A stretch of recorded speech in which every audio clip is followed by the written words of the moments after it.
Hi everyone, welcome back to my channel, or welcome if you're new. My name is Veda and this is The Simple Budget. Here on my channel I show you simple but effective ways of maintaining a stress-free financial life. If you haven't already, I would love it so much if you would subscribe to my channel. And now let's get into today's video.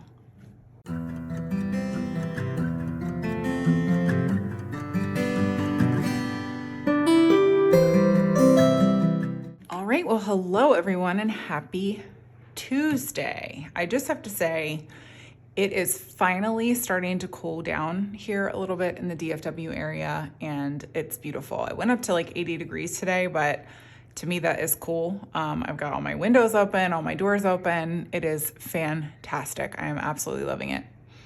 Also, please excuse my absolute janky state of my manicure. I usually do it every Wednesday, but like I mentioned in yesterday's little catch up with my cash stuffing, we've been sick. We were on vacation. It was just like a whole bit of chaos. And so now I'm getting back into the swing of things, and my manicure day is tomorrow. So tomorrow's video, we'll have a fresh manicure.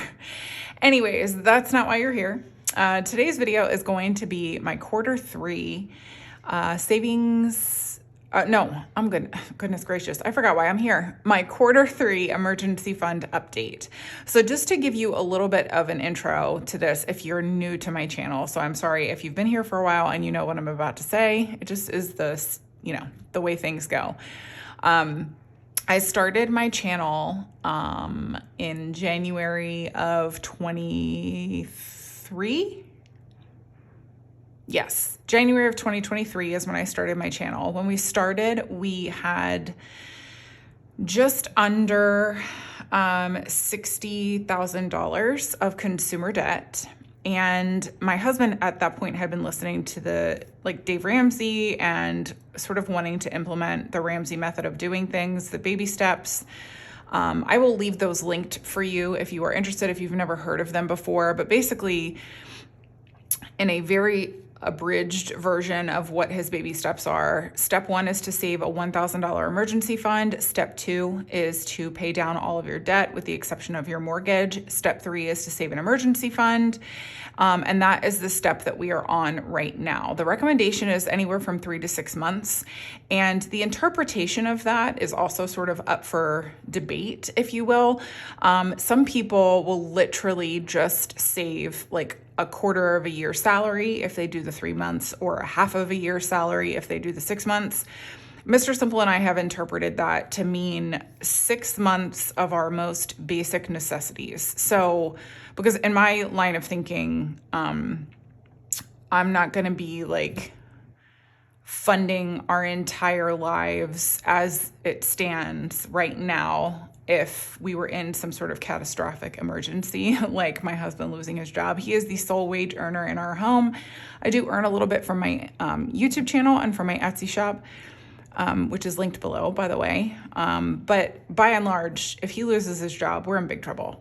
So for us, we just interpreted that as 6 months of our necessities, and everything else would sort of fall by the wayside while he was looking for another job. And so our goal is to save up somewhere around $36,000 in order to have 6 months of our necessities, of our highest priority budgeting categories in our high yield savings account. And the idea is that you keep that money completely accessible. Like, you don't move it into a CD or anything like that. It literally just sits in some sort of savings account that you can quickly access in the event of an emergency. My husband and I have made the decision recently to peel away $100 of what we put toward it every single month and put it into what's called Autopilot. So I will leave them linked below. I think I have a link, like it's not an affiliate link because they don't know that I exist, but it's like a reference link, I think. I'm not really 100% sure, but if I have one, I will leave it linked below for you. If not, it is an app that you can download on your phone. And the guys who designed it did so with a really cool concept in mind, that you can follow the stock purchases of people who have to publicly share their stock buys. So mostly politicians. There are a couple of other people in there that you can follow. Like there are other portfolios that you can follow that are not politicians. But honestly and truly, like we are invested in the Pelosi fund, Nancy Pelosi, because that woman is an insider trader if there ever was one. Close behind her in terms of success of stock picks is Dan Crenshaw. Nancy Pelosi is a Democrat from California. Dan Crenshaw is a Republican from Texas. They're all corrupt as far as I'm concerned. So since they can participate in insider trading, I mean, that's not what it's technically called. Basically what it is they all sit on committees and they use knowledge from the committees that they're sitting on to buy and sell certain stocks. And there have been, legislation and all that sort of stuff that has popped up here and there to try to stop them from being able to do that, but it has been unsuccessful to this point.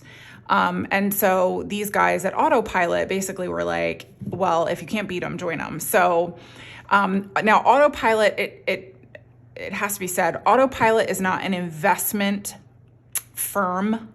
I don't know if that's what it's actually called. So you have to be invested in something like Robinhood, or if you go to Autopilot, they'll tell you all of the investors that they can pull from on their platform. And so that's what we've been doing with $100 a month of our emergency fund. And it's not significant. Like we usually put somewhere very, very close to $2,000 a month toward our emergency fund. So technically this wouldn't be like, well, I guess it would be quickly accessible, but if the stock market tanks, like we would lose money if we needed to pull from it. But that's why we only do $100 a month. And plus it's really, really fun to just kind of watch that money grow as Nancy Pelosi's picks are absolute winners. So anyways, that was a complete sidebar, but anytime I find out any financial information that I think you guys could benefit from, I like to tell you.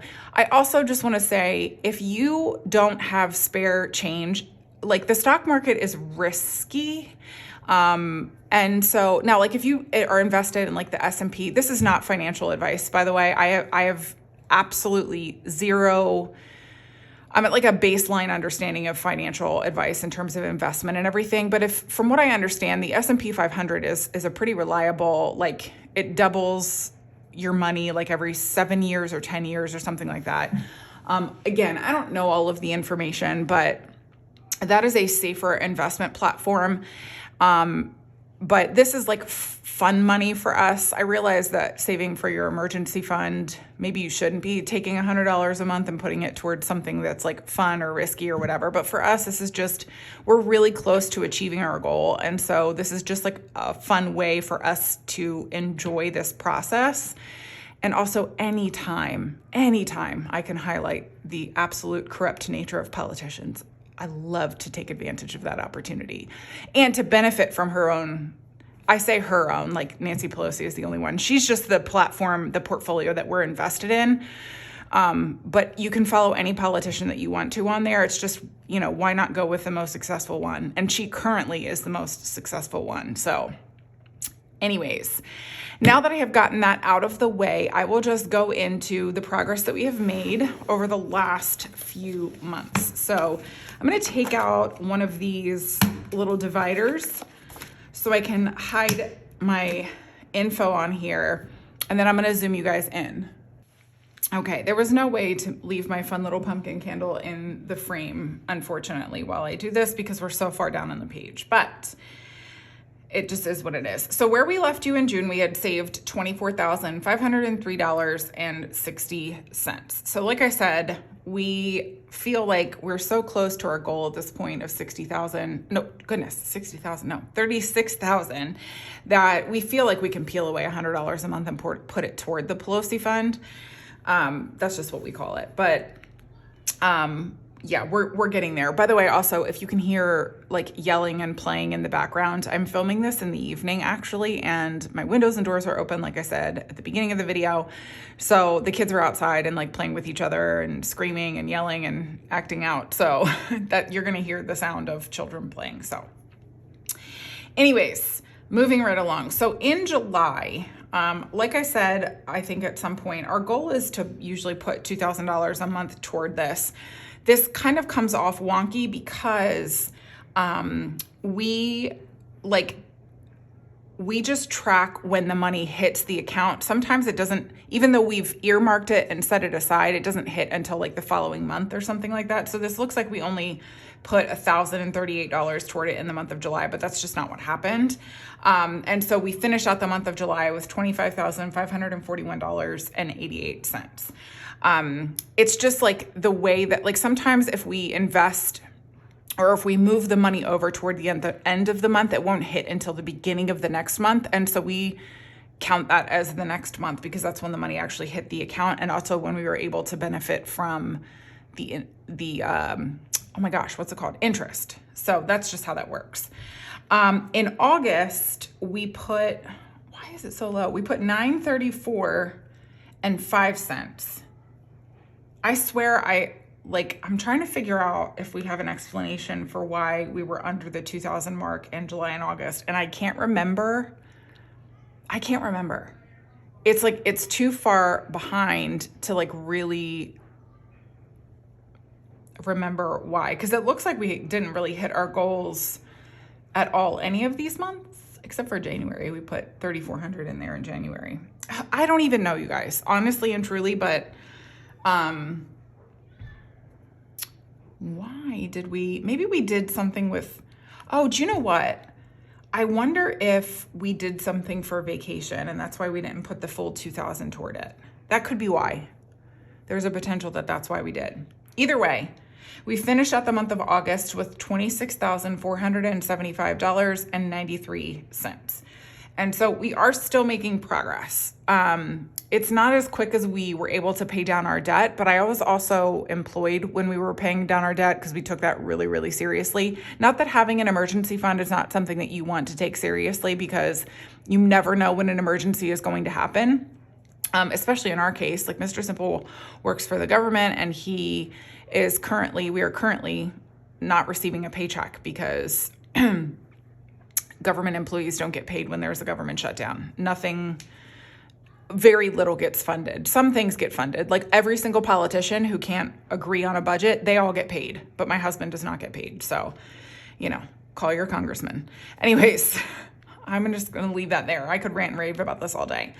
But yeah, so that was the progress that we made in August. And then in September, we put $2,290.54. It was a magic month for us. And so we were able to put a little bit more. Like I said, I think we ate up some vacation money, or I will tell you this, Mr. Simple and I, our 20th anniversary is next year. And so we are definitely wanting to squeak away a little bit of extra vacation money. And so we've been talking about that as well. I know what happened. Oh, goodness gracious. I'm so silly. Okay. So there are some things that, again, because we're so close to our goal, this is definitely not the Dave Ramsey recommendation. Because we're so close to our goal, I sat down and had sort of like a come to Jesus talk with Mr. Simple about some things around the house that are sort of bothering me. Not like, oh, I want pretty pictures and I want to buy decor and candles, but like we had a rug in our dining room that just wasn't working. And so we took it out and then we never replaced it. And so I wanted to get a new one. So I think we actually did that in July. Because we were taking advantage of a 4th of July sale. I think that's what happened. And then, sorry, I was just making sure I was still filming. And then I'm trying to remember, I think that was pretty much it. And then we used some vacation money from our emergency fund as well, because we're not fully funding our vacation plans at the moment. We're just kind of saving a little bit every single month toward it. And so that's why we didn't get the full 2,000 in any of these months except for September, because we had like other things that we were sweeping money toward. But as of the end of quarter 3, we were still sitting at $28,766.47 in our emergency fund, which we're super, super happy about. I mean, we are less than $6,000. No, I'm lying to you. Where are we? 7, 8, we're less than $8,000 away from our goal of $36,000. And so slow and steady wins the race. We are being consistent. We're making sure that we're putting money toward it every single month. It's just not getting in there as quickly as we had originally set the goal for us to do. And that's okay. We don't beat ourselves up. For us, this is not as like serious as needing to pay down that debt. Obviously, we want to reach our emergency fund goals so that we can hit some of the other financial goals that we would like to achieve, in terms of like spreading our money out in different ways and the way that we want to fund certain things in our life when we're done saving up for our emergency fund. But by and large, we're very happy with the progress that we're making. And we're also happy that we're sort of like loosening up a little bit and getting to enjoy things a little bit more now that we feel like we're not clawing ourselves out of this massive hole that we've dug. And also, like, as soon as we paid off our debt, Mr. Simple started contributing to his 401k again. And so there's a lot of financial forward moving, exciting progress that we're making that just doesn't happen on camera with you guys. And so even though we're not where we thought we would be by this time of the year in terms of like our goal that we had in mind, like we really thought that we would have the 36,000 by the end of this year. We still feel so pleased with the progress that we're making. And obviously right now, we're not contributing to our emergency fund at all because Mr. Simple isn't getting paid. But we are living off of the emergency fund, which is the most important aspect of this. This is what it's there for. And so we're so grateful that we started this process when we did. And I always say this in these videos, especially, start today. Today is the day that you need to start getting your financial life in order. Get yourself out of debt, get an extra job if you have to. And I'm not saying this as a person who has not had to work in her life, and certainly as, like, I have watched my parents at some times have 5 jobs between the two of them. So I know that it's hard work and I know that it can seem daunting, but I promise you that there is absolutely nothing like the peace that comes from financial security. And especially, like, we're literally living it right now because he's not getting a paycheck and we were able to live off of our emergency fund because that's what it's there for. So I hope you take encouragement from this. I'm going to zoom you guys back out and we'll finish out the video. I almost forgot to share this quote. Maybe you could see it while we were going over it, but I feel like this is never more apropos than after the little mini speech I just gave. The ultimate reason for setting goals is to entice you to become the person it takes to achieve them. And just to piggyback off of what I was saying before, I grew up watching my parents work so hard to get out of the financial scrapes that they were in, not because of, foolishness or anything like that, but, my grandparents are Depression era people and my family, they were poor Appalachian people. So, the fact that, like, my parents were able to achieve the financial freedom and success that they were. There's Mr. Simple. Dropped his headphone. In their adult lives comes down to, the hard work that they put in and the discipline that they enacted. And I feel like this quote is just so apropos when it comes to, how you can push yourself to achieve things that you never thought possible. I mean, I never, ever thought that we would have the financial security that we have now. And it really did come down to hard work and discipline. And it was so, so worth it. I would do it again 10 times over. I would go through all of the personal sacrifice and learning how to tell myself no and all of those things that I've had to learn over the last 2.5 years in order to relive this experience again. Because I found that it was such a personally refining and just is edifying the word I'm looking for? Experience to go through. And so if I can encourage you with anything, it is start today. Just start today and become the person that it takes to achieve the goals that you set for yourself, because it is so, so valuable. And you will carry those lessons that you've learned with you into other aspects of your life that you don't really even think have anything to do with money. But the lessons that you've learned are applicable to every facet of your life. So anyways, stepping down off of the soapbox now, I just want to encourage everybody to do this. It's worth it. There's nothing that is out there that you would like to spend your money on that is worth the toll that it takes on your mental health to be beholden to somebody else in debt. And certainly there's not a single person who's worth the clout chase or the status that you think that you're achieving by having a cool thing in front of other people. That's just the dumbest reason to have debt looming over you. So anyways, that's going to be enough for me for today. I hope that you guys took encouragement from this. I hope that you enjoyed this video. And if you did, I would love it so much if you would give me a thumbs up and leave me a comment down below. If you are on your debt payoff road, or if you're saving up for your emergency fund, let us know about your progress down below. I always love hearing these stories. I find them so unbelievably encouraging because it's so important to find other people who are sort of doing the same thing that you are when it comes to this. It kind of helps urge you along when you're in a little community of people who are all kind of going through the same thing. So anyways, that's going to do it for me for today. I will be back with you guys tomorrow with my Etsy and YouTube cash stuffing from the month of September. So I hope to see you then. And if not, I'll see you the next time. I hope you have a wonderful rest of your evening, and I'll see you when I see you. Alrighty. Bye, everyone.